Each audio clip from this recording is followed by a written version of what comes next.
The Voice Season 26 Episode 14 Recap. The winner has already emerged, Night 3 of the Knockouts is here, and it's time to celebrate Michael Buble's birthday.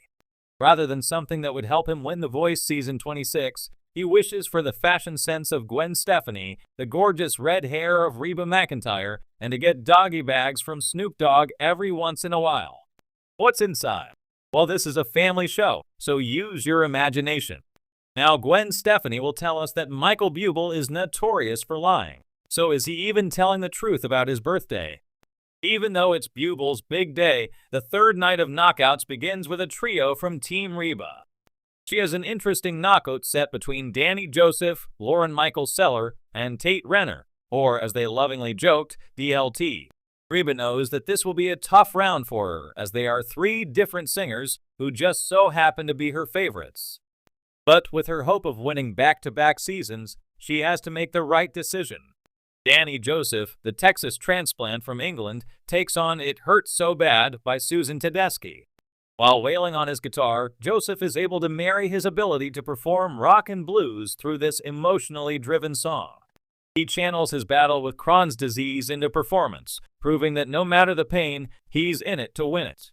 His unique ability to bring the past into the present offers his musicality to shine through song.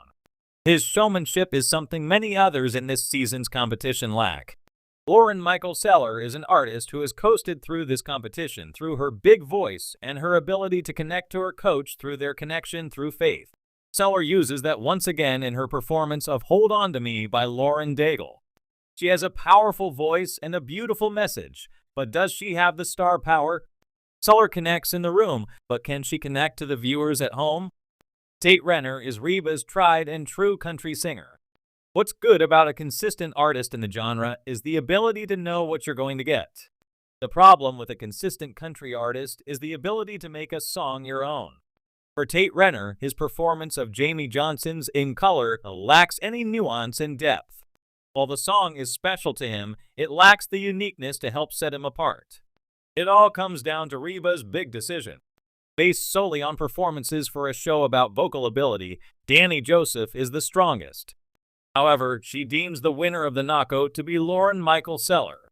Once again, it was a decision of the heart. But Reba's heart was quite big. Before host Carson Daly could remind the coaches that Danny Joseph was available to steal or save, Reba pressed her save button. She was not willing to let anyone else have her rock star. For Tate Renner, his journey has come to an end. With Gwen Stefani, she has a one-on-one battle between Jan Dan and Sydney Sturlis. It's the proud new father versus the 15-year-old pop star. Unlike last week when Tanner Frick mysteriously vanished, Gwen tells Sting, the team's mega mentor, that Moore Ilderton had to go home. While his fate on the program would likely have resulted in an elimination, it's always disappointing when any contestant doesn't get to see their journey followed through. Coincidence or not, Jan Dan sings Angels Like You by Miley Cyrus. He is eager to put his own spin on the song and showcase his softer sound. It's fresh and personal. While the new dad is likely very exhausted, having arrived only 20 minutes before his daughter was born, Jan Dan shows why he is there and who he is singing for. He brings a deep connection to the song while keeping the track true to himself. Season 26 of The Voice has been nothing short of electrifying, with an array of talented artists battling it out for a shot at stardom. Episode 14 brought us even closer to the ultimate finale, and while the competition is still officially open, it's starting to feel like we already know who the winner might be. This season's coaching panel, featuring the ever-charismatic Blake Shelton, the powerhouse vocalist Kelly Clarkson, multi-genre sensation John Legend, and fresh-faced coach Niall Horan, has provided the perfect balance of experience, guidance, and passion. Each coach brings their unique style and strategy, and their team members reflect that. But in episode 14, one particular artist soared above the rest, casting a long shadow on the competition. The standout performances the episode kicked off with a high-energy group performance from Team Legend, who tackled a classic Motown hit. The harmonies were tight, and the camaraderie among the contestants was evident. Yet, even within this group performance, one voice began to rise above the others. Alicia, a 25-year-old soul singer with a voice that could break your heart and mend it all at once. Her effortless delivery and emotional connection to the song were already marking her as the one to beat. But the night wasn't just about Alicia. Other contestants had their moments to shine, too. Kelly's team brought a folk pop vibe to the stage, while Blake's team offered a more country rock aesthetic, and Niall's crew leaned into indie pop and alternative sounds. It was a night where everyone had their moment, but it felt like some contestants were fighting to catch up to Alicia's star power. Alicia's game-changing performance as the night progressed. It was Alicia's solo performance that cemented her as the likely frontrunner. She took on a classic ballad, Whitney Houston's I Have Nothing, a song notorious for its difficulty. Many have tried and failed to do this song justice on talent shows, but Alicia did not just sing it, she owned it. From the moment she hit the first note, there was a collective hush in the audience, a kind of reverent silence that spoke volumes. Alicia's voice was rich and controlled, yet it carried an emotional depth that felt both raw and polished at the same time. Every lyric was delivered with intention, as if she were telling her own story through the words. Her range, timing, and ability to connect with the audience put her in a league of her own. Even the judges couldn't contain their admiration. John Legend, who had already been mentoring her throughout the season, was visibly moved, giving her a standing ovation before the performance was even finished.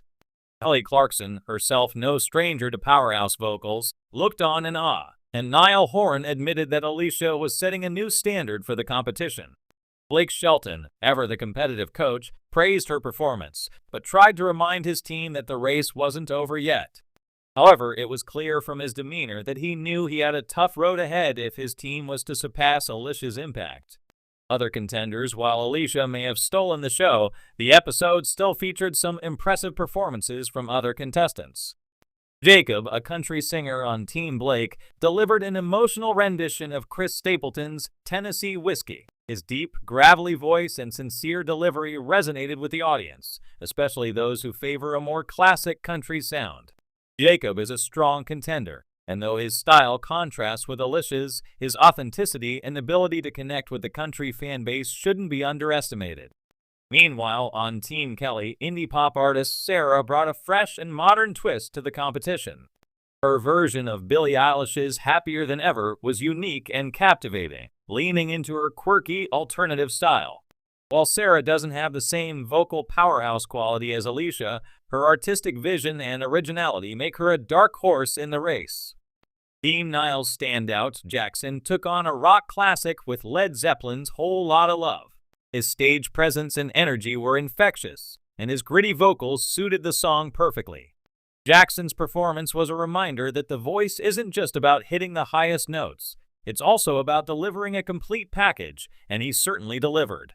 The coach's dilemma. By the end of episode 14, it was clear that the coaches were starting to see the writing on the wall. While all the contestants brought something unique to the table, Alicia's talent was starting to feel untouchable. As John Legend pointed out in his feedback, Alicia, you're not just competing in this show anymore. You're creating moments that people will remember long after this season is over. Kelly Clarkson echoed those sentiments, albeit with a note of caution. This competition is far from over, but I think we're all witnessing something really special with Alicia. She's setting a new bar. Blake Shelton, always the realist, acknowledged the challenge of beating,